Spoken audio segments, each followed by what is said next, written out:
भगवते वासुदेवाय। ओम नमो भगवते वासुदेवाय। ओम नमो भगवते वासुदेवाय। ओम अज्ञानातिमिरान्धस्य ज्ञानञ्जनं शलाकया चक्षुरुन्मीलितं येन तस्मै श्रीगुरुवे नमः। श्रीचैतन्यमनोभीष्टं स्थापितं येन भूतले स्वयं रूप कदा मह्यं ददाति स्वपदान्तिकम्। वन्देऽहं श्रीगुरु श्रीयुतपदकमलं श्रीगुरून् वैष्णवांश्च श्रीरूपं साग्रजातं सहगण रघुनाथ अन्वितं तं सजीवं साद्वैतं सावधूतं परिजनसहितं कृष्ण चैतन्य देवं श्रीराधा कृष्ण पादान सहगण ललिता श्री विशाखा अन्वितांश्च। हे कृष्ण करुणा सिंधु दीनबंधु जगतपते गोपेश गोपिका कांत राधा कांत नमस्तुते। तप्त कांचन गौरांगी राधे वृंदावनेश्वरी वृषभानुसुते देवी प्रणमामि हरिप्रिये। नमः ॐ विष्णुपादाय कृष्णपृष्ठाय भूतले श्रीमति भक्ति वेदांत स्वामिन् इति नामिने। नमस्ते सरस्वती देवे गौरवाणी प्रचारिणे निर्विशेषा शून्यवादी पाश्चात्यदेशतारिणे। जय श्री कृष्ण चैतन्य प्रभु नित्यानंद श्री अद्वैत गदाधर शिवासादि गौर भक्त वृंद। हरे कृष्णा कृष्ण कृष्ण हरे हरे हरे राम राम राम हरे हरे। हरे कृष्णा कृष्ण कृष्ण हरे हरे हरे राम राम राम हरे हरे। हरे कृष्णा सभी को। और ये 18 दिनों की जो यात्रा है हमारी, जिसमें हम भगवत गीता समझते हैं, उस यात्रा में हम चौथे पड़ाव पे पहुंचे हुए हैं। और इसके लिए हम सबसे पहले शीला प्रभुपाद जी को, जो कि हमारे आध्यात्मिक गुरु हैं, उनको नमन करते हैं। और श्री श्री राधा गोविंदा मंदिर बेंगलोर इस्कॉन के अध्यक्ष और इस ऑनलाइन पाठ्यक्रम के जनक नमो निष्ठा दास प्रभु जी को और सारे शिक्षा गुरुओं को, सारे दीक्षा गुरुओं को नमन करते हैं और इनको धन्यवाद देते हैं। इनको समर्पित करते हैं अपने प्रत्येक शब्द को। इन्होंने हमको इस योग्य समझा है, ये सेवा प्रदान की है। और आप सभी भक्तों को पांचांग प्रणाम करते हैं और हरे कृष्णा। तो आज के अध्याय का नाम है ज्ञान योग। योग हम कई दिन से सुन रहे हैं, कर्म योग सुना हमने, हमने ज्ञान योग सुना तो ये योग का अर्थ क्या है, कोई बताना चाहेगा? हैंड रेज कर सकते हैं आप लोग कि योग किसको कहते हैं। हरे कृष्णा, आप हैंड रेज कर सकते हैं अपना। योग किसको कहते हैं? योग आप सुनते होंगे ना, रोजमर्रा की भाषाओं में भी हम योग शब्द का प्रयोग करते हैं। हरे कृष्ण। हरे कृष्णा जी, माता जी बताइए। माता जी, योग एक तो कल आपने बताया था कि 2+2 4 होता है, एक योग तो वो होता है। दूसरा योग जो हम प्राणायाम और जो मुद्राएं करते हैं वो वाला योग होता है। हाँ, बिल्कुल सही कहा आपने। और तीसरा योग? तीसरा योग माता जी मैं नहीं बोल पा रही हूँ। जोड़ना माता जी। कोई जोड़ना किसी चीज को। जी, जोड़ना। जोड़ना किसी को, बिल्कुल सही कह रहे हैं। मीनल माता जी क्या कहना चाह रहे हैं आप? हरे कृष्णा हरे कृष्णा। जी माता जी। बोलिए माता जी, आप अनम्यूट हैं। भगवान से जुड़ना माता जी। भगवान से जुड़ना, बिल्कुल सही कह रहे हैं माता जी। सुधीर प्रभु जी हरे कृष्णा। यही माता जी कहना चाह रहा था कि भगवान से जुड़ना उसे आशा है योग से। जी जी, बिल्कुल सही कह रहे हैं आप। सभी लोग का बहुत बहुत धन्यवाद। तो बहुत सबने सही बताया है कि योग का मतलब क्या है, युक्त हो जाना, जुड़ जाना। और भगवान के साथ जुड़ने के भी कई तरीके हैं। ज्ञान योग है, और कर्म योग है, भक्ति योग है, तो ध्यान योग है, कई तरह के योग हैं। कल हम लोगों ने कर्म योग के बारे में पढ़ा, इसके पहले हम दूसरे अध्याय में ज्ञान योग के बारे में पढ़ चुके हैं, और भक्ति योग के बारे में भी थोड़ा थोड़ा पढ़ चुके हैं। और दूसरा अध्याय में हमने ये भी जाना था कि पतन के 8 स्तर होते हैं, कि इंद्रिय विषयों का चिंतन करते हैं तो उससे आसक्ति होती है, आसक्ति से काम होता है, काम से क्रोध होता है, क्रोध से सम्मोह होता है, और सम्मोह से हमारी स्मरण शक्ति का ह्रास हो जाता है, और बुद्धि नष्ट हो जाती है, और पतन हो जाता है। और इस ये काम रहता कहाँ है, इसका जो निवास स्थान है वो बता दिया गया है हमारा तीसरे अध्याय में। क्योंकि हम जब जानेंगे कि हमारा दुश्मन कहाँ छुपा हुआ है, तो हम उस पे विजय पा सकते हैं। अगर यही नहीं पता दुश्मन है कहाँ, तो कैसे विजय पाएंगे। तो इंद्रिय मन तथा बुद्धि उसके निवास स्थान होते हैं। और इंद्रियों पे संयम रखना, उस पे नियंत्रण रखना चाहिए। तो सबसे पहले जो तीसरे अध्याय में पूछा था अर्जुन ने कि क्या करें हम को आपने कई चीजें बता दी कि जो है बुद्धि कर्म से श्रेष्ठ है। तो हम फिर कर्म क्यों करें, युद्ध क्यों करें। युद्ध तो हम करेंगे तो वो तो कर्म हो जाएगा। बुद्धि श्रेष्ठ है तो हम श्रेष्ठ काम करें, हम हल्का फुल्का काम क्यों करें। सभी लोग चाहते हैं कि हम अच्छा वाला, सबसे बेस्ट चाहिए हमको। कहीं बाजार में जाते हैं ना, तो कहते हैं सबसे अच्छा वाला दिखाओ, कुछ नया दिखाओ, अच्छा दिखाओ। तो अर्जुन क्या कहते हैं कि हमको बेस्ट काम करना है। लेकिन भगवान कहते हैं कि देखो, ये जो हम चुपचाप नहीं रह सकते। तुम ये सोच रहे हो ना कि कर्म छोड़ देंगे, तो कर्म तो छूट ही नहीं सकता ना। कोई भी एक क्षण के लिए भी बिना कर्म किए नहीं रह सकता है। न ही कश्चित क्षणमपि जातु तिष्ठ है कर्मकृत। बिना कर्म के तो कर ही नहीं सकते हैं। बैठे भी हैं तो वो भी एक कर्म है, सो रहे हैं तो वो भी एक कर्म है। इंग्लिश में पढ़ते हैं ना वर्ब, क्रिया।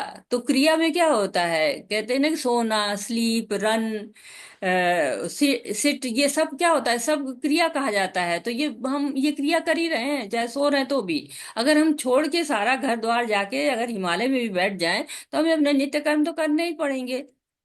तो कह रहे हैं कि कर्म करो, लेकिन कैसे कर्म करो। विष्णु के लिए कर्म करो। और जब विष्णु के लिए कर्म करोगे, भगवान के लिए कर्म करोगे, तो कर्म बंधन नहीं लगेगा। यज्ञार्थात कर्मणो अन्यत्र लोकोयम कर्म बंधना तदर्थ कर्म कौन्तेय मुक्त संग समाचर। जब हम श्री विष्णु के लिए कोई यज्ञ करते हैं, उनकी प्रसन्नता के लिए कोई कर्म करते हैं, तो हम बंधन से मुक्त होते हैं। तो वहां पे भगवान ने हमको कर्म कांड से लेकर और कर्म योग तक की शिक्षा बताई, और कहा यज्ञ करो, यज्ञ में जो महाप्रसाद मिलता है उसको खाओ, और उस महाप्रसाद से क्या होगा, आप शुद्धि पाएंगे, पापों से मुक्त हो जाएंगे। लेकिन आप अपने इंद्रिय सुख के लिए खा रहे हैं, तो क्या होता है, पाप होता है।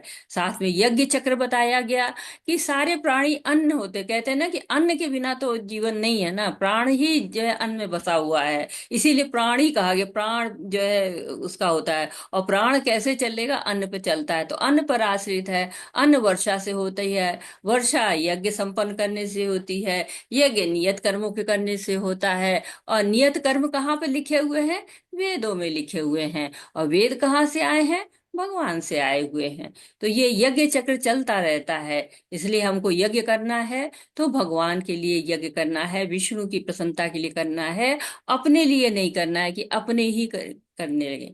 लेकिन हम क्या करते हैं, हम कहते हैं नहीं नहीं हम करता है, हम सब करने वाले, भगवान को तो याद ही नहीं कर पाते हैं हम ना। तो कल का श्लोक मैंने दिया था आप लोग को 3.26, प्रकृति क्रियमाणानि गुणे कर्माणि सर्वशः अहंकार विमूढ़ात्मा कर्ता हमति मन्यते। स्वयं को हम जो है अहंकार के कर्ता मानते हैं और बंधन में पड़ते हैं। भगवान के लिए कर्म करेंगे, भगवान को समर्पित करके कर्म करेंगे, तो हमको कोई बंधन नहीं लगेगा, न पुण्य न पाप। हम केवल भगवान के लिए कर्म करें। क्यों, क्योंकि ये काम जो है हमारी कामनाएं होती हैं, उसके लिए हम हम कर्म करते हैं तो क्या होता है, ये हमको पाप की तरफ ले जाता है, और पाप का काम करते हैं। और कहते हैं ना, काम के तीन स्तर, तीन तरह के स्तर होते हैं। जैसे कोई थोड़ा सा है, थोड़ा कामनाएं हैं, जैसे अग्नि धुएं से आवृत रहती है, थोड़ी आंशिक कामनाएं हैं, थोड़ी है। मनुष्यों में ज्यादातर आंशिक कामनाएं होती हैं, बहुत कम मनुष्य होते हैं जिनमें जानवरों की जैसी जो है वो हो जाती हैं कामनाएं। तो कहते हैं जानवरों की जो है वो दशा कैसी होती है, जैसे कि दर्पण धूल से आवृत रहता है। तो बहुत से मनुष्य इतना ज्यादा कामनाएं कर लेते हैं, जैसे कि दर्पण धूल पे तो कई बार साफ करो ना, फिर भी उसमें मिट्टी सी दिखती है, फिर साफ करो, फिर मिट्टी सी दिखती है, फिर साफ करो, तो काफी घिस घिस के साफ करना पड़ता है। और भ्रूण गर्भाशय से तो उसको तो दिखाई ही नहीं पड़ता है ना, वो तो बिल्कुल ही अंदर छुपा हुआ है, गहन काम वासना है। और उसको शुद्ध होने का जो प्रतिशत है ना, वो भी बहुत कम होता है। तो इसीलिए कहते हैं ना कि जो पदार्थ होता है उससे इंद्रियां बड़ी होती है, इंद्रियों से मन बड़ा होता है, मन से बुद्धि बड़ी होती है, बुद्धि से आत्मा बड़ी होती है। इसलिए क्या करना है हमको, आत्मा को शुद्ध रखने के लिए बुद्धि के द्वारा इन मन को संयमित करना चाहिए। मन इंद्रियों को संयमित करेगा और इंद्रिय विषयों में नहीं लगेगा। तो ये अध्याय 3 था कर्म योग का, जो हमने कल पढ़ा था। कर्म करेंगे बच जाएंगे, लेकिन मोक्ष प्राप्त करना है हमको, तो कैसे?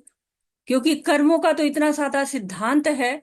तो ये चौथा अध्याय दिव्य ज्ञान है, वो हमको बताता है कि कैसे हम कर्म करेंगे और उससे मुक्ति प्राप्त कर लेंगे।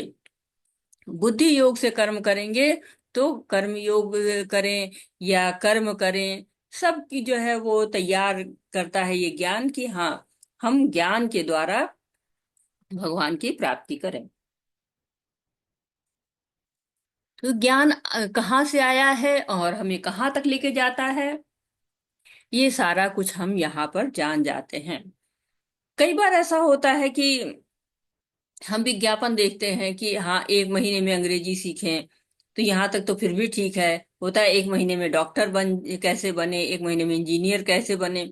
तो इस तरह का जो डॉक्टर बन जाएगा, उससे कोई दवा ले लेंगे तो क्या होगा, और ज्यादा बीमार पड़ेंगे। कहते हैं ना, कौन से डॉक्टर कहते हैं, झोला छाप डॉक्टर, कि बस झोले में 4 दवाइयां भर ली, ABCD करके किसी को भी दे दिया, और उससे क्या होता है कि और ज्यादा बीमार पड़ते हैं। भौतिक ज्ञान, डॉक्टरी पढ़ने का कितना पूरा जीवन लगाता है आदमी, तब जाके वो डॉक्टर बन पाता है। तो ये तो भगवान का ज्ञान है, बड़ा सूक्ष्म ज्ञान है। इसके लिए जाइए तो आपको न जाने कितनी जो है आपको मिलेंगी भगवत गीता, ढेर सारी भगवत गीता मिलेंगी। लेकिन क्या है, सारी भगवत गीता सही बता रहे हैं? कई बार तो आप बाजारों में, शॉप्स में जाइए तो लिखा होता है कि कल जो हुआ सो अच्छा होगा, कल किसने देखा है, क्या क्या लाइन से लिखा रहता है। उससे पता चल जाता है कि इन्होंने तो भगवत गीता को कभी हाथ ही नहीं लगाया। आप भगवत गीता पढ़ेंगे ना, आपको वो लाइनें कहीं नहीं मिलेंगी जो शॉप्स पे लिखी रहती हैं। तो ऐसे भी बहुत से लोग हैं जिनको पता ही नहीं है, और ज्ञान देना शुरू कर देते हैं। लेकिन ये दिव्य ज्ञान है ना। जब हम भौतिक पढ़ाई के लिए जाते हैं, ये स्कूल है अच्छा है, ये कॉलेज अच्छा है, कोचिंग जाते तो ये टीचर की कोचिंग ज्यादा अच्छी है, जब हम इस तरह से सोचते हैं तो हम दिव्य ज्ञान तो किसी से नहीं ले सकते हैं ना। तो हमें कौन सा दिव्य ज्ञान लेना चाहिए?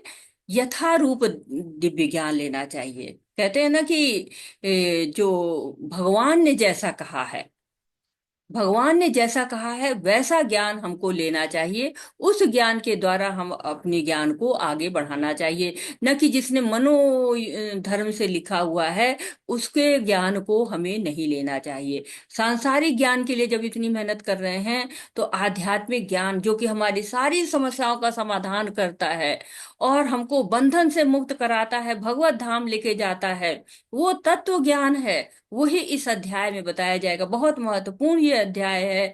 और भगवत गीता का इतिहास पढ़ेंगे हम, कौन शरणागति ले सकता है, कैसे ले सकता है, प्रमाणिक गुरु कौन होते हैं, कैसे उनको चुनेंगे, दिव्य ज्ञान कैसे क्या होता है। तो बड़ा ही मनोरंजक अध्याय है। और यथारूप भगवत गीता से आप पढ़ेंगे, प्रभुपाद जी ने उसको उसी तरह से लिखा है जैसे कि भगवान के मुंह से निकली हुई है। वो जानते थे ना कि कलयुग है, कलयुग में बहुत से लोग होंगे जो बिना जाने बूझे भगवत गीता को लिख लेंगे।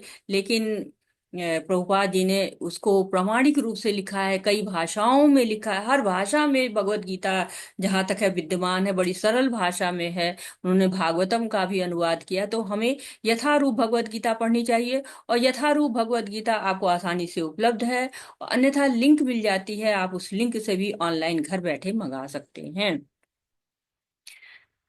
श्री भगवान उवाच इमं विवस्वते योगं प्रोक्तवानहमव्ययम् विवस्वान मनवे प्राह मनुरिक्ष्वाके अब्रवीत। भगवान श्री कृष्ण ने कहा, मैंने इस अमर योग विद्या का उपदेश सूर्य देव विवस्वान को दिया, विवस्वान ने मनुष्यों के पिता मनु को उपदेश दिया, और मनु ने इसका उपदेश इक्ष्वाकु को दिया। तो देखिए, पता चल जा रहा है कि कृष्ण अपनी वाणी से आरंभ कर रहे हैं, मतलब कि भगवान उवाच बहुत ही जरूरी बात है। जब कोई कहता ना बुला के सुनो, तो कितनी जरूरी बात होती, तभी तो कहता है, भगवान भी कह रहे हैं कि चल भगवान उवाच से शुरू हो रहा है अध्याय। अभी तक धृतराष्ट्र उवाच, संजय उवाच, अर्जुन उवाच, अब सीधे भगवान उवाच। अर्जुन ने कोई प्रश्न नहीं पूछा है, भगवान की वाणी शुरू हो गई है। हमसे बताना चाह रहे हैं क्या कि ये भगवत गीता 5,000 साल पुरानी है, आज की नहीं है। तो हमारे मन में ये बात आती है कि इतनी महत्वपूर्ण है भगवत गीता, सारे शास्त्रों का सार बताया जाता है, इतनी देर से पृथ्वी पे क्यों आई? तो नहीं, पृथ्वी पे इतनी देर से नहीं आई है। और पृथ्वी तो कहते हैं ना कि वराह अवतार हम जानते हैं, सतयुग के बारे में हम जानते हैं। तो भगवत गीता को हम सोचते हैं ना कि पहले से होगी। यहाँ भगवान बता दे रहे हैं कि पहले उन्होंने क्या किया, ये ज्ञान सूर्यदेव विवस्वान को दिया है। यहाँ पे देखिए चित्र में दिख रहा है ना कि सूर्यदेव को, जब भगवान सूर्यदेव विवस्वान को दे रहे हैं, ये चित्र में यहाँ पे दिखाई दे रहा है। और फिर वहां से आगे बढ़ रही है भगवत गीता, और सूर्यदेव विवस्वान ने मनुष्यों के जो पिता मनु है, सबसे पहले जो मनुष्य हैं, उनको दिया उन्होंने। तो कहते हैं कि उनकी आयु की गणना करें तो कम से कम 12 करोड़ साल पहले का है। और मनु से पहले भी विवस्वान थे, तो और भी पहले का, लगभग 20 लाख साल जो है वो पहले का कह रहे हैं कि है भगवत गीता। और उन्होंने, मनु ने अपने पुत्र इक्ष्वाकु को दिया, वो इक्ष्वाकु को दिया जो कि रघुकुल के थे, जिसमें भगवान राम ने अवतार लिया था। महाभारत के शांति पर्व में इसका वर्णन किया कि त्रेता युगादो च तत्व विवस्वान मन वो ददो मनुष्य लोक मर्त्य सुताये इक्ष्वाके ददो। इक्ष्वाकु इस पृथ्वी पर शासन करते थे, वो रघुकुल के थे जहां भगवान श्री राम ने अवतार लिया था। तो उसको, उस परंपरा में पहले गई थी भगवत गीता। लेकिन उसके बाद क्या हुआ, ये पढ़ते हैं हम अगले श्लोक में। एवं परंपरा प्राप्तिम इमं राजर्षियो विदु सकालने महता योगो नष्टः परम तपः। इस प्रकार यह परम विज्ञान गुरु परंपरा द्वारा प्राप्त किया गया, और राजर्षियों ने इसी विधि से इसे समझा, किंतु काल क्रम में यह परंपरा नष्ट हो गई, और यह विज्ञान यथारूप में लुप्त हो गया लगता है। तो हुआ क्या कि ये लुप्त हो गया एक तरह से। यहाँ पर भगवान एक परंपरा का भी महत्व यहाँ बता रहे हैं कि हमको सीखना किससे चाहिए, एवं परंपरा प्राप्ति, परंपरा से सीखना चाहिए। कौन सी जो है परंपरा, गुरु शिष्य परंपरा से। तो पहले राज ऋषियों ने सीखा इसको परंपरा से। राज ऋषि कौन होते हैं? राज ऋषि, जैसा लिखा, राजा भी और ऋषि भी। तो राजा वो जो ऋषि की तरह जीवन व्यतीत करते थे। तो सूर्य देव जो थे वो भी ऐसे ही थे, जो कि राजा भी थे, ऋषि भी थे। इक्ष्वाकु भी उसी तरह से थे, मनु भी। तो वो सब लोग ऐसे। और ये देखिए अर्जुन भी क्या है, राजकुमार है ना, और भक्त भी हैं, ऋषि भी की तरह जीवन भी रहते हैं। परीक्षित महाराज, वो भी राजा भी थे और ऋषि भी थे। तो ऐसे लोगों को ये ज्ञान दिया जाता है। राजाओं को क्यों दिया जाता है? कोई बताना चाहेगा राजाओं को क्यों ज्ञान दिया? इस ज्ञान की राजाओं को क्या जरूरत थी? हरे कृष्णा। कोई बताना चाहेगा कि राजाओं को क्यों ज्ञान दे दिया गया? ईशा माता जी, हरे कृष्णा। आप अनम्यूट नहीं हो पाते हैं माता जी, थोड़ा सा आप अनम्यूट करना सीख लीजिए। आप बोलना चाहते हैं, अनम्यूट नहीं हो पाते। हो गए, हरे कृष्णा, बहुत अच्छा। है माता जी, मैंने किया है। आप करिए माता जी, बोलिए। जी, अनम्यूट। मुझे लगता है ये राजाओं को इसलिए दिया जाता है क्योंकि ताकि प्रजा ज्यादा से ज्यादा उनका लाभ ले सके, उनके कहे हुए वचनों को सुने, उनके आदेश को माने और सब लोगों तक पहुंचे, इसलिए। बाकी बहुत आप बताइए जी।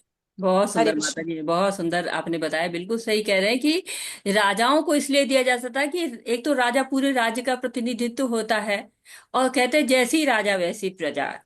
तो जैसा राजा करेगा वैसी प्रजा होगी। तीसरे अध्याय में कहा गया है, यथेत आचरति श्रेष्ठा तत्तत देवतरो जना। जैसे जैसे श्रेष्ठ लोग आचरण करते हैं, वैसे ही सामान्य लोग उसका जो है, वो पालन करना शुरू करते हैं। कहते हैं ना, जो हमारे रोल मॉडल होते हैं, हम उन्हीं की नकल करना शुरू कर देते हैं। लेकिन काल शक्ति बहुत ही बलवान होती है भगवान की, काल के प्रभाव से नष्ट हो गया। क्या नष्ट हो गया? ज्ञान नहीं नष्ट हुआ, लुप्त लुप्त हुआ है, नष्ट नहीं हो जाता है, क्योंकि ज्ञान है ना, शाश्वत है, खत्म ही नहीं होता है। लेकिन हुआ क्या, उस ज्ञान को लोगों ने अपनी अपनी सुविधा के अनुसार, अपने अपने मनोधर्म के अनुसार बताना शुरू कर दिया। तो ये जो ज्ञान था, ये गलत स्रोतों से शुरू हो गया, लोग गलत गलत जगह से सुनने लगे, और इस तरह से कहा गया नष्ट किया, क्योंकि जो उसके मूल भावना थी वो नष्ट हो गई। लोग उस तरह से उसको नहीं समझ पा रहे थे जिस तरह से वो ज्ञान था। तो ये पद्म पुराण के आधार पर ये आपको चित्र दिखाई दे रहा है कि भगवान ने चार जगह ज्ञान दिया है। ये चार प्रमाणी संप्रदाय हैं, इनमें से कहीं से भी आप ज्ञान ले सकते हैं। तो पहला है ब्रह्म संप्रदाय।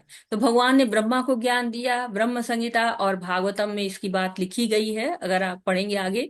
और भगवान ने ब्रह्मा के हृदय में ज्ञान प्रकाशित किया, और उसके मुख्य आचार्य माध्वाचार्य हैं, और हम लोग इसी परंपरा से आते हैं। दूसरा जो है लक्ष्मी संप्रदाय है, रामानुज आचार्य इसके मुख्य आचार्य हैं। तीसरा रुद्र संप्रदाय है, शिव जी का संप्रदाय है, विष्णु स्वामी जी इसके मुख्य आचार्य हैं। और चार जो है कुमार, चतुर कुमार संप्रदाय है, ये ब्रह्मा जी के पुत्र हैं, और इनका मुख्य आचार्य निम्बकाचार्य जी है।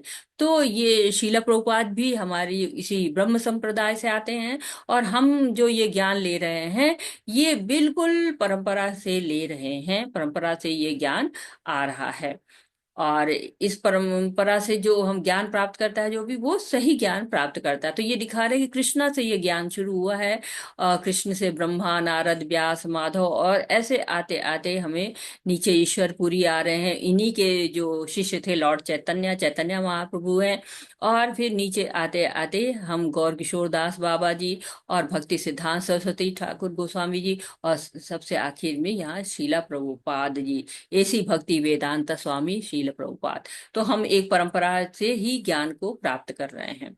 अब थोड़ा सा इसको समझ लेते हैं कि ये कैसे ब्रह्मा जी के जीवन के बारे में समझे, ताकि थोड़ा हमें समझ में आए कि कैसे गणना होती है इसकी, भगवत गीता की इतिहास की। तो कलयुग 4,32,000 का माना जाता है, और उसको एक्स माना जाता है। उससे दुगना यानी कि 8,64,000 का द्वापर युग हो जाता है, और उसे 3 गुना 12,96,000 का जो है वो त्रेता युग है, और उसे 4 गुना लगभग 17,28,000 शायद पड़ता है। और पूरा टोटल आप करेंगे तो 43,20,000 साल हो जाता है। ये चार युग है, कलयुग। और आपको ये दिखा रहे, कलयुग, द्वापर, त्रेता और सतयुग, ये मिला के एक दिव्य युग का निर्माण होता है। एक दिव्य युग हम यहाँ पर देख सकते हैं। और ये 14 मनवंतर होते, जब चार युग का एक दिव्य युग, और उसके बाद मनवंतर आता है, तो 71 दिव्य युग होता है। हर मनवंतर का एक मनु होता है। और यानी कि मनु का जीवन काल एक मनवंतर का होता है। तो जब 14 मनवंतर हो जाते हैं तो एक कल्प होता है, और एक कल्प का होता है 1,000 दिव्य युग। तो ये मनवंतर आपको दिख रहा है 71 दिव्य युग का। और फिर इस यहाँ पर आपको कल्प दिखा रहे हैं ब्रह्मा जी का दिन, यानी कि जो ब्रह्मा जी का दिन होता है वो एक कल्प कहलाता है। और 1,000 दिव्य युग का एक कल्प होता है, और ब्रह्मा जी के दिन और रात में 2 कल्प होते हैं। और इस तरह उन ब्रह्मा जी की आयु 100 वर्ष की होती। तो आप जोड़िए, गणना कीजिए कि कितना लंबा जीवन होता है ब्रह्मा जी का। अगर हमको कहा जाता तो हमको लगता है गणना ही मुश्किल है, क्या कैसे जीते होंगे ब्रह्मा जी। लेकिन यही बात है, एक आप जुगनू से पूछ लीजिए, एक मच्छर से पूछ लीजिए, मक्खी से पूछ लीजिए, तो वो भी यही कहेगी कि अरे मनुष्य कितना जीता है, 100 साल जीता है। तो ये हमको आश्चर्यजनक लगता है, लेकिन है ऐसा ही। लेकिन इसके बाद भी ब्रह्मा जी का इतना लंबा जीवन है, उसके बाद भी क्या कहते हैं, आप ब्रह्म भुवन लोका पुनरावर्तिनो अर्जुन मामुपेत्य तो कौन थे या पुनर्जन्म न विद्यते। ब्रह्मा जी के लोग तक आना जाना लगा रहेगा, ब्रह्मा जी की आयु निश्चित है, उसमें कोई ऐसा नहीं होता है। मनुष्य का क्या है, 100 साल कहा गया है, कोई 99 जीता है, कोई 66, कोई 55, कोई 14, कोई 3, कोई 5, कोई जन्म के बाद कहा ही नहीं जा सकता है। लेकिन ब्रह्मा जी पूरे 100 साल जीते हैं। तो ये हम अगर जान रहे हैं ब्रह्मा जी का जीवन, तो ब्रह्मा जी के जीवन के 50 साल पूरे हो गए हैं। और 50 साल पूरे हो गए हैं। आप देख रहे हैं यहाँ पर उनकी गणना की जा रही है, 155.52 ट्रिलियन ईयर्स, और 6 मनवंतर और खत्म हो गए हैं। तो 1851.4285 मिलियन ईयर्स, और 4 युगों के 27 चक्र भी खत्म हो गए हैं। तो 116.6400 मिलियन ईयर, और सतयुग, त्रेता और द्वापर, 28वें का चल रहा है ये ना। तो इसमें 27 के खत्म होने वाला 28वां ये चल रहा है, इसके भी सतयुग, त्रेता, द्वापर 3.888 मिलियन ईयर्स खत्म हो चुके हैं। और कलयुग का 5117 ईयर्स बीत चुका है। तो ब्रह्मा जी का जीवन जो इस समय है 155.522 ट्रिलियन ईयर्स है। ये एग्जैक्ट नहीं कह सकते, कुछ 2-4 साल इसमें इधर उधर है, क्योंकि जब पीपीटी बनी होगी तब का ये है, वो है। पर कैसे आप मेरे समकालीन हैं? अब ये प्रश्न आ रहा है कि अरे, अब भगवान कह रहे हैं कि जो हम और तुम एक ही साथ के, मतलब हमको सब याद है और हम सब जानते हैं, और तुम नहीं जानते हो। तो कह रहे कि आप तो हमारे साथ बैठे हुए हैं, आप कह रहे कि हमने सूर्यदेव विवस्वान को दिया, इक्ष्वाकु को दिया, मनु को दिया। ये आप कैसे? आप तो यहाँ मेरे सामने खड़े हुए हैं, जितनी उम्र के आप है उतनी उम्र के हम भी हैं, आसपास के ही हैं। तो कैसे संभव है? तो ये प्रश्न अर्जुन नहीं पूछ सकते थे। क्यों? अर्जुन भ्रमित हैं, या हमारे जैसे लोग हैं, थोड़े हम लोग असुर जैसे हैं, हम लोग साधारण लोग हैं, हम लोग के अंदर अभी इतना भगवान को जानते नहीं है। भगवान तो कहते हैं ना, भक्त्या माम भी जानती, भक्त जानते हैं, लेकिन हम लोग तो उतना जानते नहीं हैं। जैसे कोई जेल में कैदी होते हैं ना, वहां पर अगर कोई प्रधानमंत्री, राष्ट्रपति जाए निरीक्षण करने के लिए, तो बाकी लोग सोचते हैं कि ये भी नया कैदी आ गया है। लेकिन जो प्रधानमंत्री, राष्ट्रपति, उसको क्या होता है? उसको सजा कम करने का भी अधिकार होता है। तो भगवान वैसे ही धराधाम पे आते हैं, लीला करते हैं, और कुछ लौकिक लीलाएं करते हैं। जैसे कि गोपियों को तंग करते हैं, माखन चुराते हैं, ग्वाल बालों के साथ खेलते हैं, और कुछ एकदम अलौकिक क्रियाएं करते हैं, जैसे हम सोच नहीं, अचिंत्य जो है करते हैं। गोवर्धन पर्वत उठा लेते हैं, कैसे कोई उठा पाएगा? हम सोच ही नहीं सकते हैं। विराट स्वरूप दिखाते हैं, छोटी छोटी आयु में असुरों का वध कर देते, पूतना का, अघासुर, बकासुर, कितने वध वो करते हैं। और जबकि भगवान जो है वो कह रहे हैं कि बहुनी में व्यतीतानि जन्मनानि तच्च अर्जुन, तान्यहम वेद सर्वाणि न त्वं वेत्थ परन्तप। हमारे तुम्हारे अनेकानेक जन्म हो चुके हैं, और मुझे सब कुछ याद है, लेकिन तुम जो है सब भूल गए हो। तो एक तरह से बता रहे हैं अर्जुन को कि ये मत समझो कि मैं जो है साधारण हूं, मैं भगवान हूं। तो कृष्ण का अवतरण कैसे होता है, अपने अवतरण की बात बता रहे हैं। अजोपि सन् व्यायात्मा भूतानाम ईश्वरोपि सन् प्रकृति स्वामधिष्ठाय संभवात्म मायया।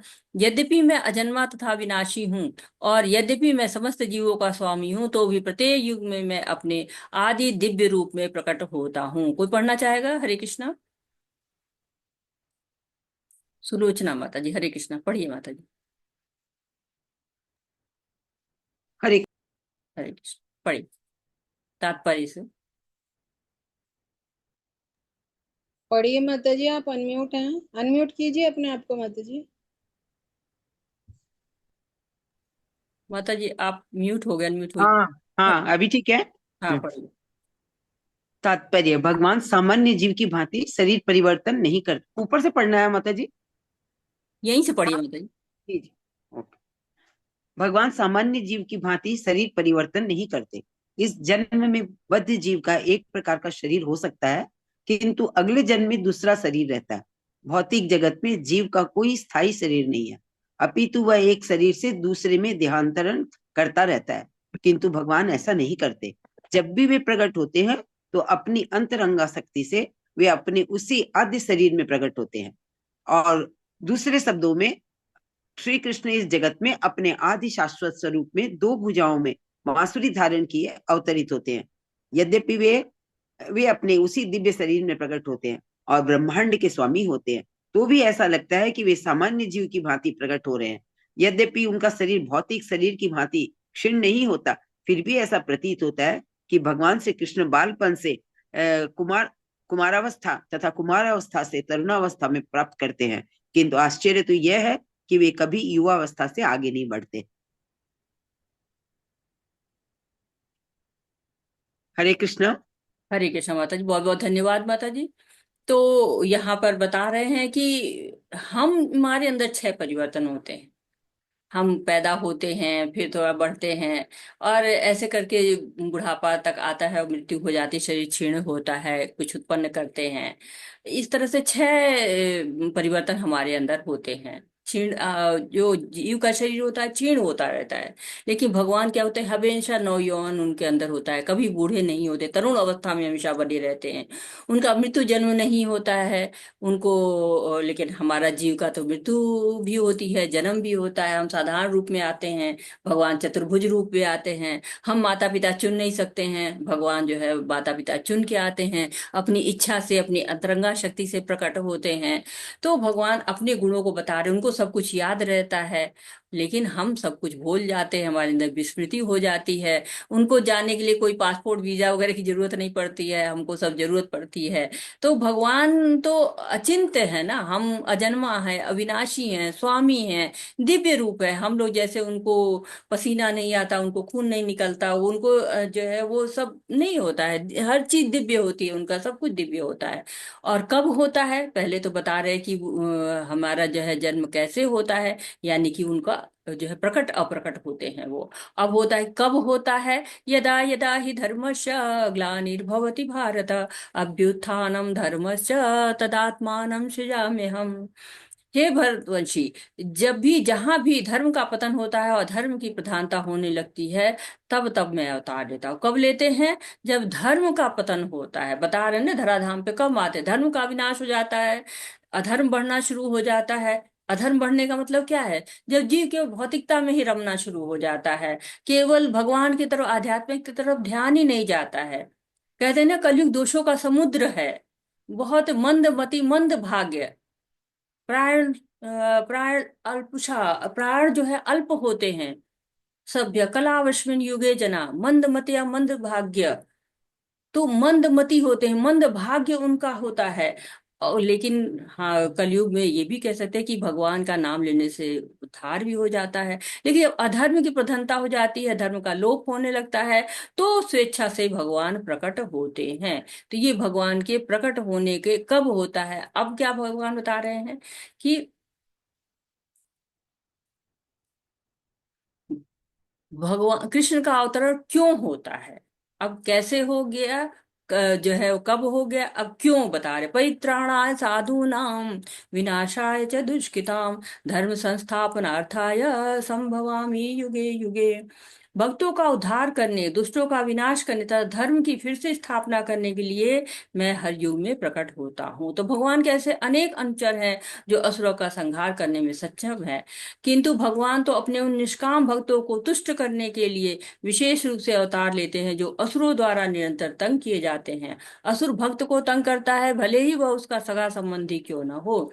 यद्यपि प्रहलाद महाराज हिरण्यकश्यप के पुत्र थे, किंतु तो भी वे अपने माता पिता द्वारा उत्पीड़ित थे। इस प्रकार कृष्ण की माता देवकी यद्यपि कंस की बहन थी, किंतु उन्हें तथा उनके पति वासुदेव को इसलिए दंडित किया गया था क्योंकि उनसे कृष्ण को जन्म लेना था। अतः भगवान श्री कृष्ण मुख्यतः देवकी के उद्धार करने के लिए प्रकट हुए, कंस को मारने के लिए नहीं। किंतु ये दोनों कार्य एक साथ संपन्न हो गए, अतः यह कहा जाता है कि भगवान भक्त का उद्धार करने और दुष्टों का, असुरों का संहार करने विभिन्न अवतार लेते हैं। तो ये दोनों श्लोक आप लोगों ने बहुत बार सुने होंगे, बहुत पॉपुलर है ये श्लोक।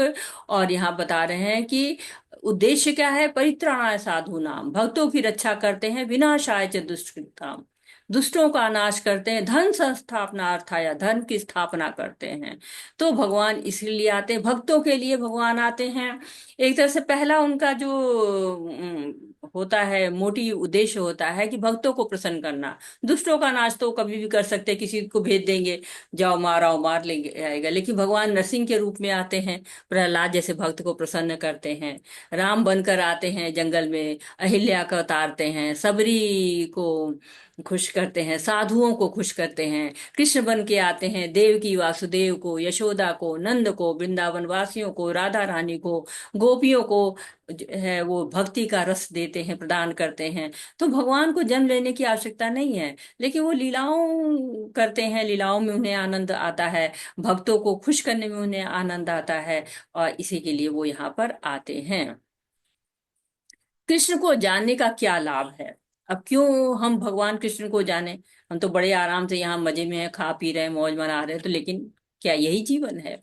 जन्म कर्म च मे दिव्यम एव यो वेति तत्वतः त्यक्ता देह पुनर्जन्म नेति मामेति सो अर्जुन। हे अर्जुन, जो मेरे आविर्भाव तथा कर्मों की दिव्य प्रकृति को जानता है, वह इस शरीर को छोड़ने पर इस भौतिक संसार में पुनः जन्म नहीं लेता, अपितु मेरे सनातन धर्म को प्राप्त, धाम को प्राप्त होता है। तो भगवान का जन्म और कर्म सब क्या है? दिव्य है। भगवान जहां भी रहते हैं दिव्यता ही रहती है, उनके कर्म भी दिव्य, उनके जन्म भी दिव्य। कहते हैं ना कि भगवान नाम का हीरा है, हीरा मोती जो है बिकता है किसके मोल से? श्रद्धा के मोल से मिलता है। श्रद्धा आपके पास होनी चाहिए, और किसी चीज से आप नहीं खरीद सकते हैं। जैसे होता है ना कि आप के पास जब तक टिकट ना हो तब तक आप यात्रा नहीं कर सकते। आपको रेलवे का जो है टिकट चाहिए, पास चाहिए, या हवाई जहाज का टिकट चाहिए जाना यात्रा करने के लिए। लेकिन जो है बिना टिकट के नहीं कोई घुसने देगा अंदर। तो वैसे ही बिना श्रद्धा के भी भगवान नहीं मिलते, टिकट खरीदना पड़ता है श्रद्धा के नाम का। तो भगवान की भक्ति बहुत ही आवश्यक है, भगवान को जानना बहुत आवश्यक है। क्यों? क्योंकि जब तक हम भगवान को नहीं जानेंगे तब तक क्या होगा? हमारी जो है मुक्ति नहीं हो सकती है। जब तक हम मुंह में पड़े रहेंगे, हम यहीं पर पाप पुण्य में पड़े रहेंगे। लेकिन कहते हैं ना कि जो लोग पाप से रहित होते हैं, मोह से रहित होते हैं, वो भगवान को समझ पाते हैं। यो मामेव जान मानदि यो माम जन्मनादि च वेति लोक महेश्वरम असमूढ़ समृत्येषु सर्व पापे प्रमुच्यते। तो भगवान को समझने के लिए अजन्मा जो समझता है वही भगवान के पास पहुंचता है, भगवान के धाम को पहुंचता है।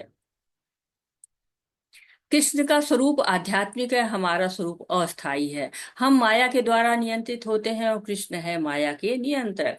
तो माया जो है किसके अंडर में कार्य करती है? भगवान के अंडर में कार्य करती है। देवी हेषा गुणमयी मम माया दुरत्यया मामेव ये प्रपद्यन्ते माया मित्ता तरन्ति ते। बहुत शक्तिशाली है माया, लेकिन भगवान हाथ पकड़ लेते हैं तो बाहर निकल जाते हैं। तो भगवान सारे पापों का नाश करने वाले हैं। ईशोपनिषद में कहा गया कि वो अदेहधारी हैं, सर्वज्ञ हैं, शिराओं से विहीन हैं, शुद्ध हैं, पाप विद्धम है, पाप का नाश करने वाले हैं। तो ये भगवान की महिमा है। जो इसको समझ जाता है वो अपने बीच में और भगवान के बीच के जो अंतर है उसको बहुत अच्छी तरह जान जाता है। ये यथा माम प्रपद्यन्ते तास्तथैव भजाम्यहम् वम वर्तमानुवर्तन्ते मनुष्या पार्थ सर्वशः। जिस भाव से सारे लोग मेरी शरण ग्रहण करते हैं उसी के अनुरूप मैं उन्हें फल देता हूँ। हे पार्थ, प्रत्येक व्यक्ति सभी प्रकार से मेरे पथ का अनुगमन करता है। कोई एक भक्त कृष्ण को परम स्वामी के रूप में चाह सकता है, दूसरे अपने सखा के रूप में, तीसरा अपने पुत्र के रूप में, चौथा अपने प्रेमी के रूप में। कृष्ण सभी भक्तों को समान रूप से उनके प्रेम की प्रगाढ़ता के अनुसार फल देते हैं। तो देखिए भगवान ने कहा कि भाई जैसा करोगे वैसा भरोगे, कहा जाता है ना। तो जिस भाव से भगवान को याद करेंगे भगवान उसी भाव से जुड़ जाएंगे। रसराज है श्री कृष्ण, अखिल मूर्ति रसराज है, सारे रस उनमें समाये हुए हैं। और किसी भी रस से जुड़ जाइए, प्रेमी के रूप में, माधुर्य कहते हैं ना, प्रेमी माधुर्य रस में, और साथ ही शांत रस में, जैसे गैया होती है, ग्वाल बाल बंशी है, उस रूप में जुड़ जाइए। वात्सल्य के रूप में माता पिता बन जाइए भगवान के, जो होते हैं लड्डू गोपाल रख के लोग उसको सेवा करते हैं। और साथ ही सखा के रूप में जैसे अर्जुन है, या दास के रूप में जैसे हनुमान जी हैं, उस तरह से भगवान के साथ किसी भी रस से जुड़ सकते हैं। जैसे कहते हैं भगवान जी जब कंस के दरबार में पहुंचते हैं, कंस ने उनको बुलाया था, तो वहां पे जो माताएं थी उनको बालक के रूप में देख रही थी, जो युवतियां थी प्रेमी के रूप में देख रही थी, कुछ पुरुष उनको पुत्र के रूप में, माताएं उनको पुत्र के रूप में देख रही थी, कुछ उनको मित्र के भाव से देख रहे थे लोग, परंतु जो असुर थे उनको क्या था? साक्षात मृत्यु के रूप में दर्शन हो रहा था। तो जैसे यशोदा माता थी, उनको कृष्ण को अपना बच्चा ही समझती थी, और भगवान समझती नहीं थी, कहती थी कि मेरी पादुका लेके आना, और कृष्ण सर पे लेके ठुमुक ठुमुक लेके चले आते थे। जबकि कहते हैं ना कि भगवान को क्या चरण रज हम मांगते हैं, चरण कमल की सेवा मांगते हैं, लेकिन वो उनको वात्सल्य रस में बिल्कुल बच्चे की तरह से प्रेम देती थी, और भगवान भी पूरा बच्चे की तरह उनके साथ हिले मिले थे। इस संसार में मनुष्य सकाम कर्मों में सिद्धि चाहते हैं, फलस्वरूप वे देवताओं की पूजा करते हैं। निसंदेह इस संसार में मनुष्यों को सकाम कर्म का फल शीघ्र प्राप्त होता है। इस जगत के देवताओं के विषय में भ्रांत धारणा है और विद्वता का दंभ करने वाले अल्पज्ञ मनुष्य इन देवताओं को परमेश्वर के विभिन्न रूप मान बैठते हैं। वस्तुतः ये देवता ईश्वर के भिन्न रूप नहीं होते, किंतु वे ईश्वर के विभिन्न अंश होते हैं। ईश्वर तो एक है, किंतु अंश अनेक है। ईश्वर एक है, ईश्वर परम कृष्ण। तो क्या कह रहे हैं कि ईश्वर जो है वो है, परम है। ईश्वर जो है परमा कृष्ण सच्चिदानंद विग्रह अनादिरादि गोविंद सर्व कारण कारण। तो श्री कृष्ण ही सब कारणों के कारण हैं। जो देवतागण हैं, देवी देवता हैं, वो भगवान के पार्षद हैं। उन्होंने, जैसे होता है ना, कोई कंपनी का होती है, उसमें प्रबंध करने के लिए जगह जगह बैठाए रहते हैं। कुछ मैनेजर होते हैं, कुछ डायरेक्टर होते हैं। वैसे ही इस भौतिक जगत में बहुत सारे कार्य हैं, उनको प्रबंध करने के लिए देवताओं को नियुक्त किया गया है, जो वरदान भी देते हैं और सहायता भी करते हैं। लेकिन वो कैसे वरदान होते हैं? नश्वर होते हैं, भौतिक होते हैं। इसीलिए उनसे लोग मांगते हैं ना, कि बच्चियां मांगते हैं, नौकरी मांगते हैं, पति मांगते हैं, पत्नी मांगते हैं। क्यों? क्योंकि सब इसी भौतिक जगत में ही रह जाता है। जो वो वरदान, शाश्वत वरदान वो नहीं होते हैं। जब भौतिक धाम जाना है, भौतिक धाम से आध्यात्मिक धाम जाना है, तो भगवान का नाम लेना पड़ेगा। चातुर्वर्ण्यमयाशिष्टम गुण कर्म विभागश तस्य कर्तारम इमाम विद्य कर्तारम व्ययम। प्रकृति के तीनों गुणों उनसे संबद्ध कर्म के अनुसार मेरे द्वारा मानव समाज के 4 विभाग रचे गए। यद्यपि मैं इस व्यवस्था का शिष्टा हूँ, किंतु तुम यह जान लो, इतने पर भी अव्यय अकर्ता हूँ। तो ये बहुत ही बड़ी बात भगवान ने कह दी है कि कर्मों में पवित्रता लाने के लिए, कि हर कोई अपने अपने गुणों के अनुसार कर्म कर सके और भगवान तक पहुंच सके, उसके लिए भगवान ने चातुर्वर्ण बनाया गया है। भगवान ने 4 वर्ण बनाए, 4 वर्णाश्रम बनाए गए हैं। विष्णु पुराण में कहा गया कि विष्णु को संतुष्ट करने के लिए वर्णाश्रम की सुंदर व्यवस्था की गई है। लेकिन भगवान उन नियमों में बंधे हुए नहीं होते। ये नहीं कि अब भगवान भी जो है यदुवंशी है तो उनको हम रख लेंगे, नहीं नहीं वो तो वैश्य समाज के हैं। नहीं, भगवान इन नियमों के अधीन नहीं होते हैं। जैसे राजा होता है ना, राज्य को चलाने के लिए नियम बनाता है, परंतु राजा उन नियमों के अधीन नहीं होता है। तो भगवान सारे वर्ण, सारे आश्रम सबसे परे हुए हैं। और साथ ही साथ कहा गया गुण कर्म विभागश, गुण और कर्मों के आधार पे है। ऐसा नहीं है कि ब्राह्मण के कुल में जन्म लिए तो ब्राह्मण है, वैश्य के जन्म लिए तो वैश्य है। नहीं, जो जैसा गुण रखेगा वो उस में रह के, और कोई भी वर्ण छोटा बड़ा नहीं, बस आप अपने कर्मों को करके भगवान को समर्पित करके भगवान के धाम पहुंच सकते हैं, चाहे जो भी कर्म हो। क्योंकि सब लोग एक जैसे कार्य नहीं कर सकते। न माम कर्माणि लिम्पन्ति न मे कर्म फले स्पृहा इति मायो भी जानाति कर्म न सबध्यते। मुझ पर किसी कर्म का प्रभाव नहीं पड़ता, न ही मैं कर्म फल की कामना करता हूँ। जो मेरे संबंध में सत्य को जानता है वह कभी भी कर्मों के पाश में नहीं भटकता है। तो भगवान कर्मों के विधान बनाते हैं, वो उनसे परे हैं। ऐसा नहीं है कि नहीं नहीं इस वर्ण में है, इस आश्रम में है, उनको ये कर्म करना पड़ेगा। नहीं। कैसे? जैसे मकड़ी है, जाला बुनती है और उसमें सारे कीट पतंगे फंस जाते हैं, मकड़ी नहीं फंसती है, आराम से विचरण करती रहती है। और जब स्वयं समय आता है ना, जब उसको समझ आती है कि अब इसका कार्य नहीं है, तो उसको खुद ही निगल भी जाती है। वैसे ही भगवान क्या करते हैं? सृष्टि बनाते हैं, पालन करते हैं, उसमें लिप्त नहीं होते हैं। और जब प्रलय आता है तो सारी सृष्टि भगवान में समा जाती है। इसलिए उनको क्या कहा गया? मायाधीश कहा गया है। वो मायाधीश हैं, माया को चलाने वाले हैं, माया के अधीन कभी नहीं होते हैं। प्राचीन काल में समस्त मुक्त आत्माओं ने मेरी दिव्य प्रकृति को जान करके ही कर्म किया। अतः तुम्हें चाहिए कि उनके पद चिन्हों का अनुसरण करते हुए अपने कर्तव्यों का पालन करो। मनुष्य की 2 श्रेणियां हैं, कुछ के मनों में दूषित विचार भरे रहते हैं और कुछ भौतिक दृष्टि से स्वतंत्र होते हैं। कृष्ण भावनामृत इन दोनों श्रेणियों के व्यक्तियों के लिए समान रूप से लाभप्रद है। जिनके मनों में दूषित विचार भरे हैं, उन्हें चाहिए कि भक्ति के अनुष्ठानों का पालन करके क्रमिक शुद्धिकरण के लिए कृष्ण भावनामृत को ग्रहण करें। और जिनके मन पहले से ही ऐसी अशुद्धियों के से स्वच्छ हो चुके हैं, वे उसी कृष्ण भावनामृत में अग्रसर होते रहें, जिससे अन्य लोग उनके आदर्शों का अनुसरण कर सकें और लाभ उठा सकें। तो यहाँ पे बताया गया कि 2 तरह के लोग होते हैं। एक कौन है? जो भक्त बन गए हैं, भौतिकता से दूर हो चुके हैं और उनको अब भौतिक जीवन रास नहीं आता है। और जो है कुछ लोग होते हैं कि जो भक्त नहीं होते हैं, तो एक भक्त नहीं होते हैं, एक भक्त होते हैं। जो भक्त होते हैं वो भगवान को भजते हैं, जो भक्त नहीं होते हैं वो अपने भौतिक कार्यों में लगे रहते हैं। तो भक्ति दोनों के लिए लाभप्रद है। जो भक्त नहीं है वो शुद्ध होकर भक्ति करना शुरू कर देंगे, और जो भक्त हैं उनकी भक्ति को देखकर और लोग अनुसरण करेंगे और भक्त बनेंगे। तो यहाँ पर अर्जुन से कहा जा रहा है कि देखो, तुम श्रेष्ठ योद्धा हो, और जो महापुरुषों ने किया है अर्थात जो भगवान की आज्ञा का उन्होंने पालन किया है, तो तुम भी वही करो। जब तुम भगवान की आज्ञा का पालन करोगे तो परम गति को प्राप्त होगे, और तुम्हारे कर्म भगवान के अनुसार ही होंगे। तो करना क्या है? कृष्ण भावनामृत में होना है। कर्मणो ह्यपि बोधव्यम, बोधव्यम च विकर्मणः, अकर्मणस्य बोधव्यम गहना कर्मणो गतिः। कर्म की बारीकियों को समझना अत्यंत कठिन है, अतः मनुष्य को चाहिए कि वह ठीक से जाने कि कर्म क्या है, विकर्म क्या है और अकर्म क्या है। कोई बताएगा?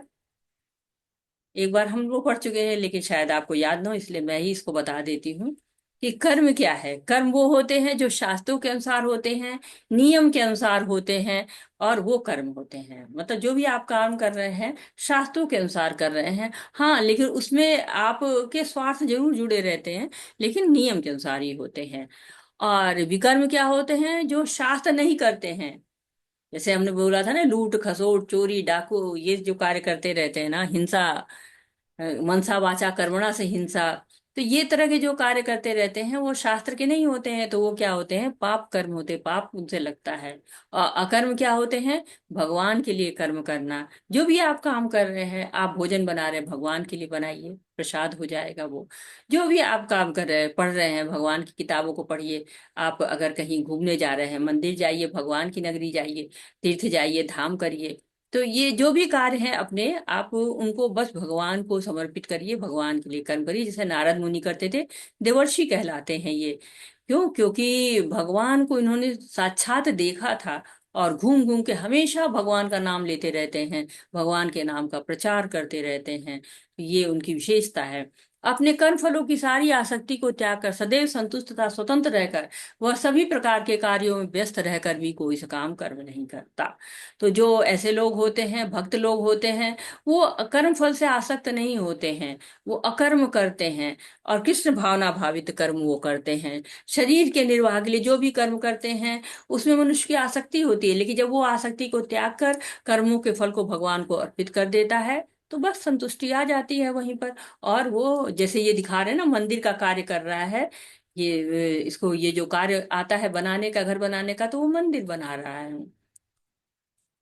जो व्यक्ति कृष्ण भावनामृत में पूर्णतया लीन होता है उसे अपने आध्यात्मिक कर्मों के योगदान के कारण अवश्य ही भगवत धाम की प्राप्ति होती है, क्योंकि उसमें हवन भी आध्यात्मिक होता है और हवि भी आध्यात्मिक होती है। तो जो लोग कृष्ण भावनामृत में रहते हैं वो स्वयं के लिए कर्म नहीं करते हैं, वो सारे कर्म किसके लिए करते हैं? भगवान के लिए कर्म करते हैं। जब ऐसे भगवान के लिए कर्म होगा तो क्या होगा? हवि, जो पूजा में डाली जाती है, हवन में डाली जाती है, और हवन किया जाता है, वो आप जानते हैं, अग्नि जलाते हैं और हवन करते हैं, उसमें कुछ सामग्री डालते हैं, हवि जानते हैं। तो ये क्या है? ये सब कुछ भगवान के लिए। हमारी दृष्टि बदल जाती है जब हम कार्य करते हैं भगवान के लिए, तो हमारी दृष्टि बदल जाती है, और दृष्टि बदल जाती है तो हमारी दशा भी बदल जाती है। इनमें से कुछ विशुद्ध ब्रह्मचारी श्रवणादि क्रियाओं तथा इंद्रियों को मन के नियंत्रण रूपी अग्नि में स्वाहा कर देते हैं, तो दूसरे लोग नियमित गृहस्थ इंद्रिय विषयों को इंद्रियों की अग्नि में स्वाहा कर देते हैं। तो यहाँ पर दो तरह के लोग दिखाए जा रहे हैं, और ये दोनों तरह के लोग हैं जो कि आपको एक दूसरे के विपरीत कार्य करते हैं, गृहस्थ हैं और ब्रह्मचारी हैं। लेकिन क्या है, दोनों भगवान में जुड़े हुए हैं। कैसे? जो ब्रह्मचारी है वो शास्त्रों का श्रवण कर रहा है, कीर्तन कर रहा है, लोगों में को सुना रहा है, भगवान के बारे में बता रहा है। और गृहस्थ क्या करते हैं? गृहस्थ संयमित जीवन जीते हैं, मन पर नियंत्रण करते हैं, इंद्रियों पर नियंत्रण करते हैं, भोग नहीं करते हैं, तो भक्ति दोनों कर रहे हैं। ऐसा है, लोग कहते हैं ना कि अरे हम तो गृहस्थ हैं, बड़े सामान ले रहा है, तुम्हारा छोड़ गई आ है हरे कृष्णा करके रहो हरे का क्यों कृष्णा नहीं है कृष्ण कृष्णा हरे भाजी आए हरे, हैं थोड़ी हरे राम राम राम हरे हरे। तो प्लीज अपना माइक बंद रखें। हरे कृष्णा। तो चाहे जैसे भी परिस्थिति हो, लोग कहते हैं ना कि परिस्थिति ऐसी है इसलिए हम नहीं कर पा रहे हैं, तो ऐसा नहीं है। परिस्थिति चाहे भी जैसी हो, हम कर सकते हैं। चाहे किसी भी एज के हों, चाहे हम किसी भी वर्ण में हो, किसी भी आश्रम में हो, भक्ति सबके लिए है। हरे कृष्णा। कोई पढ़ना चाहता है? उर्मिला माता जी, हरे कृष्णा, आपका हैंड रेज था, पढ़ सकते हैं आप, अनम्यूट होइए।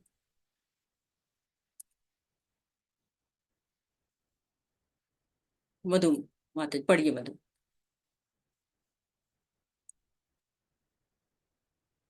पढ़िए माता जी। जी माता जी, कौन सा श्लोक है ये? ये आपके सामने लिखा हो ना, कठोर व्रत अंगीकार करके, ये हरे 28वां कृष्णा श्लोक माता है। जी। 28वां श्लोक। जी हरे कृष्णा माता जी, दंडवत प्रणाम आपको। हरे कृष्णा। 20।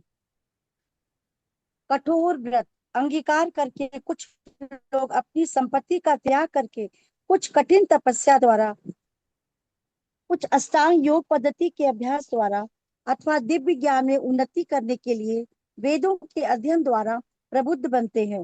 हरे कृष्णा। तात्पर्य: मानव जीवन के चारों आश्रमों के सदस्य ब्रह्मचारी, गृहस्थ, वानप्रस्थ तथा सन्यासी पूर्ण योगी बनने के निमित्त है। मानव जीवन पशुओं की भांति इंद्र तृप्ति के लिए नहीं बना है। अतएव मानव जीवन के चारों आश्रम इस प्रकार व्यवस्थित हैं कि मनुष्य आध्यात्मिक जीवन में पूर्णता प्राप्त कर सके।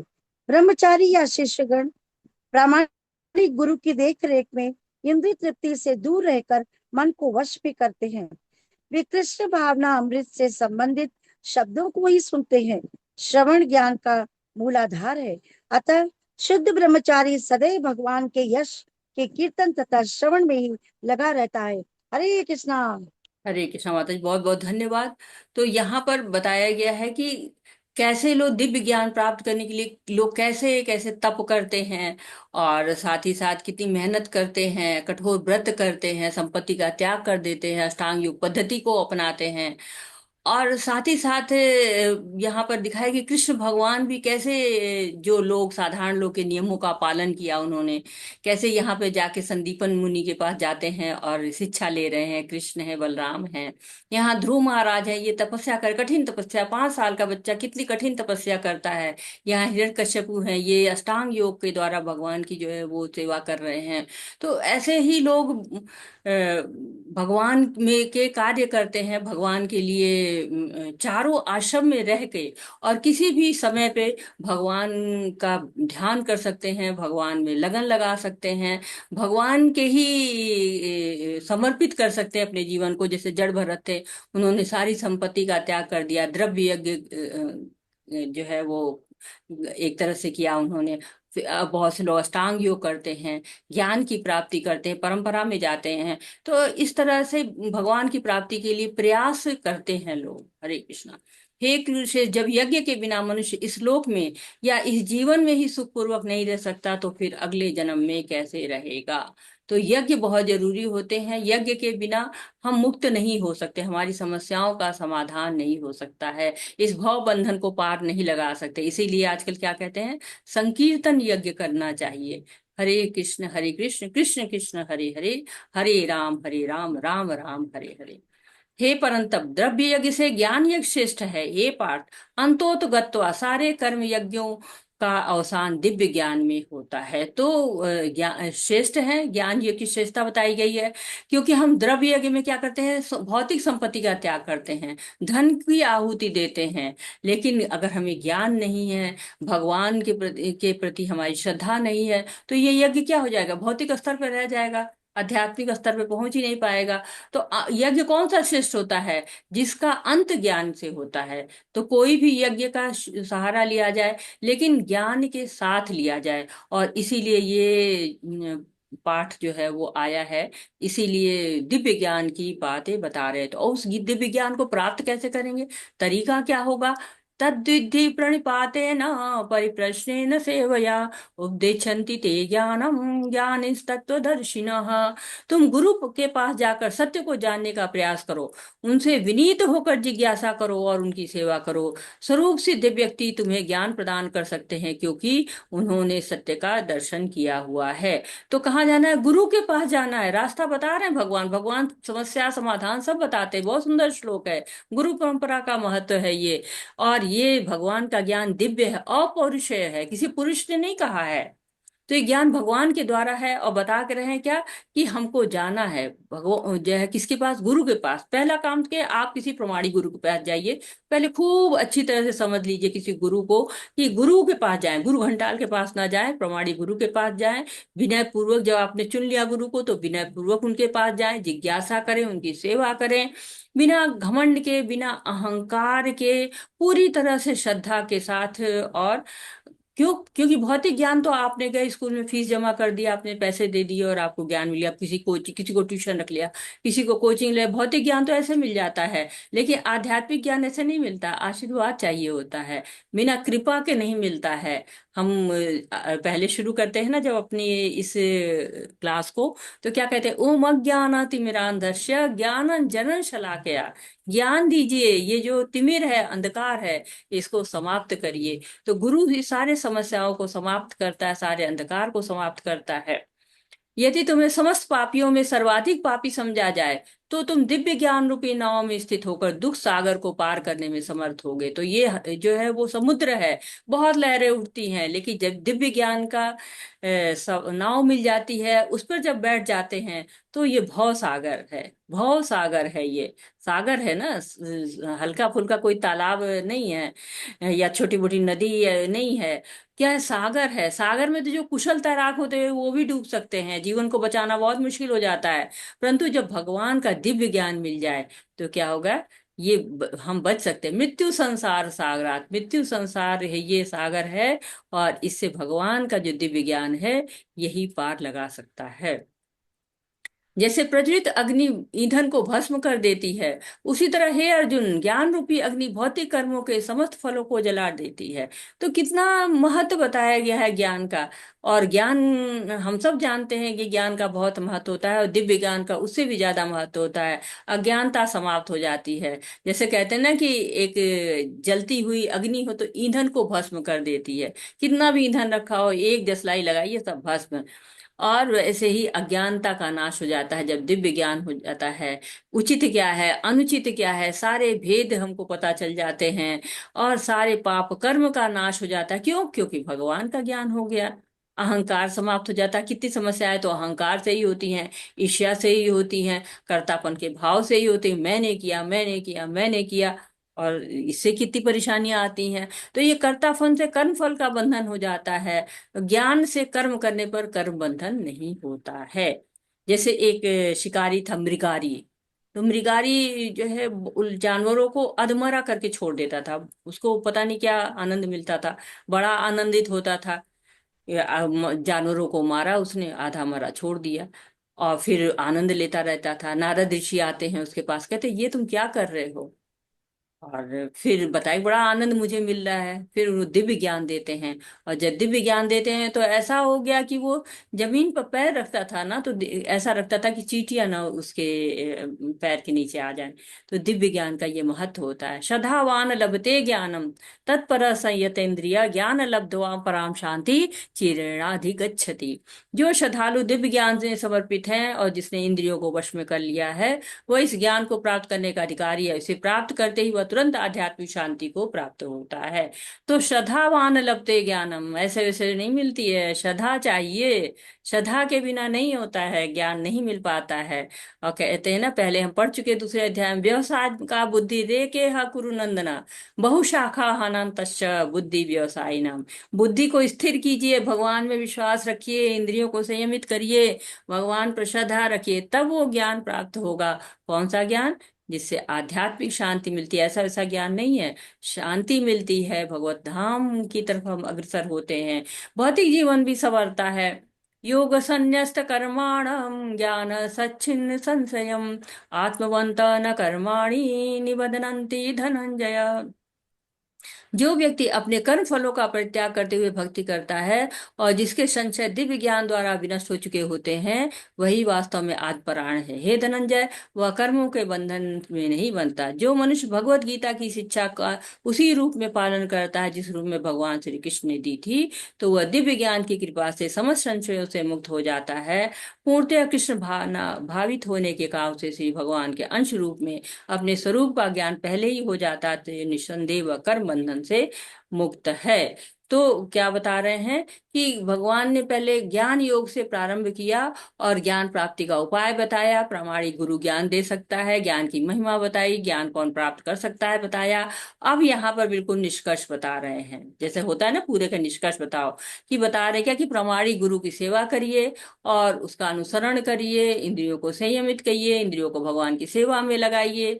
और जब ऐसा करेंगे तो सारे संशय समाप्त हो जाएंगे, सारे बंधन समाप्त हो जाएंगे, आत्म साक्षात्कार होगा। अतः तुम्हारे हृदय में अज्ञान के कारण जो संशय उठे हैं उन्हें ज्ञान रूपी अस्त्र से काट डालो। हे भारत, तुम योग में समन्वित होकर खड़े हो और युद्ध करो। तो एक तरह से ये कल की अध्याय की नींव रखी जा रही है कि अज्ञान के बादल छाए हैं तो भगवान के दिव्य ज्ञान से समाप्त हो जाएंगे। दिव्य ज्ञान क्या है? कि भगवान अजन्मा है, शाश्वत है, सनातन है, प्रकट होते हैं, अप्रकट होते हैं, सभी समस्याओं का समाधान करते हैं, हमको अज्ञान से मुक्ति दिलाते हैं और साथ ही साथ हमें अच्छे कर्मों की तरफ मोड़ते हैं। और क्या कह रहे हैं? तुम योग में समन्वित होकर खड़े हो और युद्ध करो।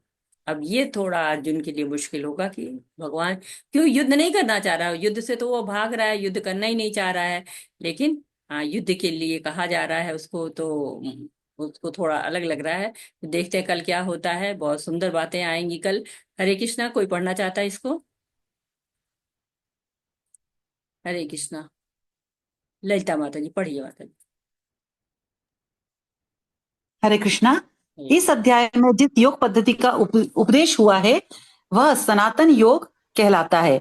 इस योग में दो तरह के यज्ञ कर्म किए जाते हैं, एक तो द्रव्य का यज्ञ और दूसरा आत्मज्ञान यज्ञ, जो विशुद्ध आध्यात्मिक कर्म है। यदि आत्म साक्षात्कार के लिए द्रव्य यज्ञ नहीं किया जाता है तो ऐसा यज्ञ भौतिक बन जाता है, किंतु जब कोई आध्यात्मिक उद्देश्य या भक्ति से ऐसा यज्ञ करता है तो वह पूर्ण यज्ञ होता है। आध्यात्मिक क्रियाएं भी दो प्रकार की होती हैं, आत्मबोध या अपने स्वरूप को पहचान समझना तथा श्री भगवान विषयक सत्य। जो भगवत गीता के मार्ग का पालन करता है वह ज्ञान की इन दोनों श्रेणियों को समझ सकता है। उसके लिए भगवान के अंश स्वरूप आत्मज्ञान को प्राप्त करने में कोई कठिनाई नहीं होती है। ऐसा ज्ञान लाभप्रद है क्योंकि ऐसा व्यक्ति भगवान के दिव्य कार्यकलापों को समझ सकता है। इस अध्याय के प्रारंभ में स्वयं भगवान ने अपने दिव्य कार्यकलापों का वर्णन किया है। जो व्यक्ति गीता के उपदेशों को नहीं समझता वह श्रद्धाविहीन है, और जो भगवान द्वारा उपदेश देने पर भी भगवान के सच्चिदानंद स्वरूप को नहीं समझ पाता तो यह समझना चाहिए कि वह निपट मूर्ख है। श्री कृष्ण भावनामृत के सिद्धांतों को स्वीकार करके अज्ञान को क्रमशः दूर किया जा सकता है। हरे कृष्ण। हरे कृष्णा। तो प्रभुपाद जी बहुत अच्छी बातें कर रहे हैं कि धर्म हमारा आध्यात्मिक उत्थान करता है, और धर्म नहीं होता है तो वहां अधर्म आ जाता है। भगवान प्रकट होते हैं और उसको अवतार कहा जाता है। हम लोग कहते हैं ना भगवान अवतार लेते हैं, तो क्यों लेते हैं? दुष्टों का विनाश करते हैं, भक्तों का उद्धार करते हैं, धर्म की पुनर्स्थापना करते हैं। और मनुष्य के कर्मों के अनुसार, गुणों के अनुसार वर्ण बनाए गए हैं, लेकिन भगवान उसके अधीन नहीं रहते हैं। कहते हैं कि मैंने ये संसार बनाया है, लेकिन तुम ये मत सोचना कि मैं इसके अधीन हूँ। क्यों? क्योंकि उन्होंने जीव के लिए बनाया। जीव के लिए भी क्यों बनाया है? क्योंकि जीव भगवत धाम पहुंच सके। भगवान चाहते हैं कि सभी जीव हमारे पास आए। तो जो मन और इंद्रिय बुद्धियों को वश में करेगा वो भगवान के धाम पहुंच पाएगा, लेकिन जो अगर वश में नहीं करेगा तो धरती पर भी कुछ नहीं रहेगा। बहुत लोग सोचते हैं कि नहीं हमें नहीं जाना भगवान भगवत धाम जाना, हम यहीं रहेंगे। तो लेकिन नहीं, मन इंद्रिय बुद्धि को वहां भी वश में करना पड़ेगा। नहीं तो जैसे आग होती है ना, आग सूखी लकड़ी को जला देगी, ईंधन को जला देगी, वैसे ही अगर आपके अंदर रहेगी, कामनाएं रहेंगी, अहंकार रहेगी, तो क्या होगा? आपका जीवन अंधकार से भर जाएगा। आपके अंदर कब अच्छाई आएगी? जब गुरु आपके सारे अज्ञान को मिटा देंगे। तो भगवान पर श्रद्धा करेंगे तो भगवान को प्राप्त करेंगे।